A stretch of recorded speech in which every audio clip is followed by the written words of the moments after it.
nakakatuwa po. Nakakataba ng puso yung init ng pagtanggap nila sa amin. Actually, every baba namin, every visit namin sa mga bawat barangay, painit ng painit. Kasi siguro nararamdaman na rin nila yung sincerity ng grupo at ng Team Sara, ni Ate Sara, yung talagang pagtulong. Hindi naman po kami magsasawa na magbigay tulong. Yun naman po yung sinasabi namin na kahit hindi pa nakaupo, ipararamdam na namin na kung ano po yung kailangan nila, ibibigay po namin. Sa abot ng makakaya. Thank you. Maraming salamat sa Barangay Santa Lucia for your warm welcome and for all the good, kind words for our team at lalong-lalo na po sa akin bilang baguhan po sa grupo. Huwag po kayo mag-alala. Hindi po kayo magsisisi sa pagmamahal na ibibigay ko po sa inyo.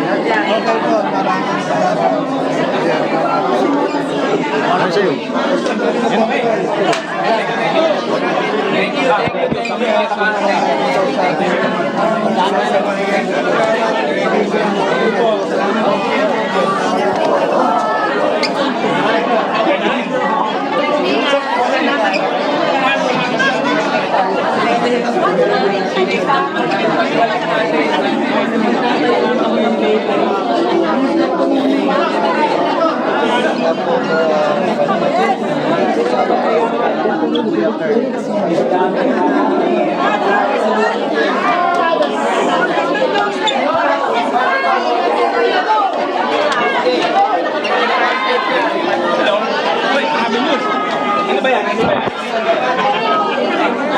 Live pa tayo? Sorry. Okay. Alright. Tony, ano nagaganap ngayon gabi dito ngayon sa barangay? Okay, nandito po kami ngayon sa Barangay Santa Lucia.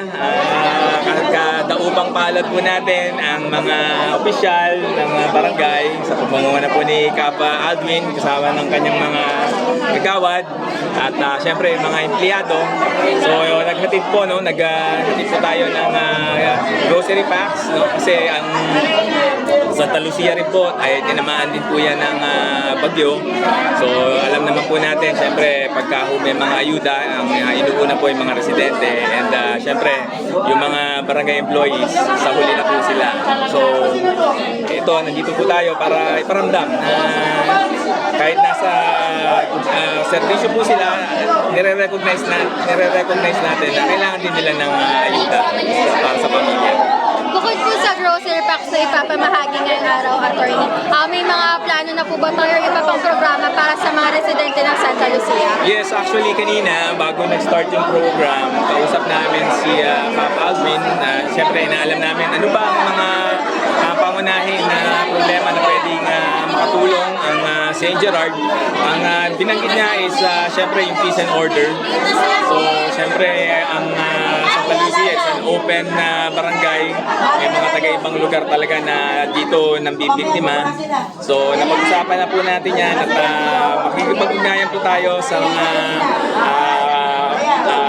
makakatulong natin sa PNP para ma-augment po yung police presence po dito sa Barangay Santa Lucia para ma-deter yung mga kriminal, para taboy, sa iba na lang nila gawin yan, huwag na dito sa Santa Lucia because magiging very visible po ang ating pong PNP.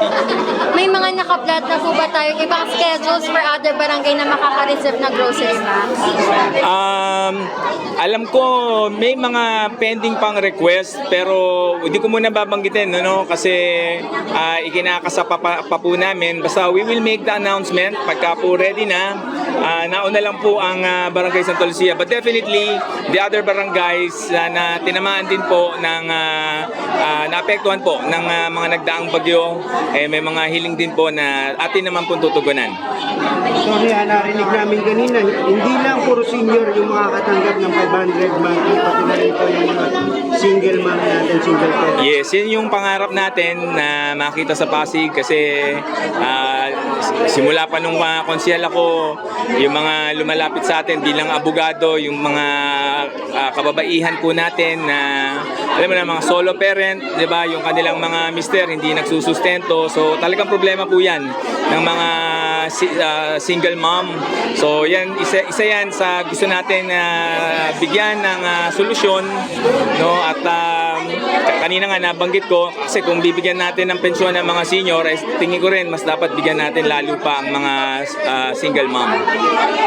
So, napakagandang mensahe na lang po para sa mga taga-barangay Santa Lucia. Ayan, maraming salamat po sa mainit po niyong pagtanggap sa amin sa Team Sara, Barangay Santa Lucia, at we hope to see more of your barangay, at we just want to commend, sabi nga ni Kapke kanina, Barangay Santa Lucia is one of the cleanest barangay in Pasig, at kita namin very orderly, malinis at maayos dito sa Barangay Santa Lucia, kaya laging masarap bumisita po rito.